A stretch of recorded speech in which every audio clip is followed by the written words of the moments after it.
మురళీ నాయక్ చిన్నవాడైన రాష్ట్రంలో చాలామందికి పెద్దలకు కూడా స్ఫూర్తిదాయకంగా ఒక పెద్ద వ్యక్తిగా ఎదిగాడు తన చావుతో. భారతదేశం కోసం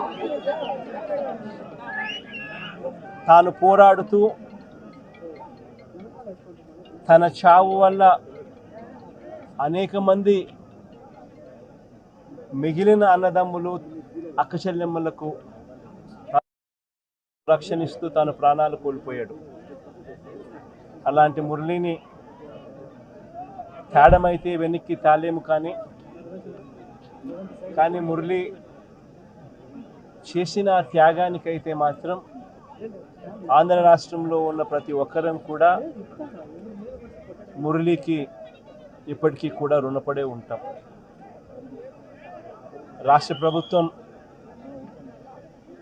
మొట్టమొదటిసారిగా ఏ జవాన్ చనిపోయినా కూడా ఆ జవాన్లకు ఇటువంటి ఘటనలో ఏదైనా కానీ ప్రాణాలు కోల్పోతే, దేశం కోసం పోరాటం చేస్తూ ప్రాణాలు కోల్పోతే 50 లక్షల రూపాయలు ఇచ్చే సాంప్రదాయం మొదలుపెట్టింది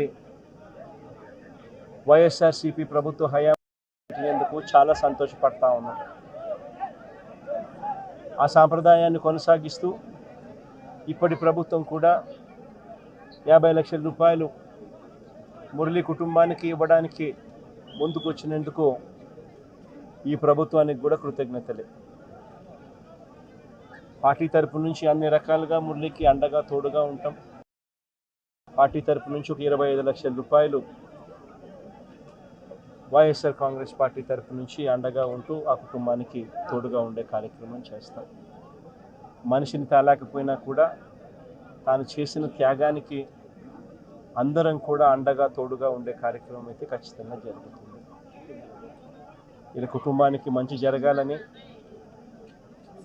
చనిపోయిన మురళికి తన ఆత్మకు శాంతి కలగాలని దేవుణ్ణి మనసారా కూడా కోరుకుంటాను.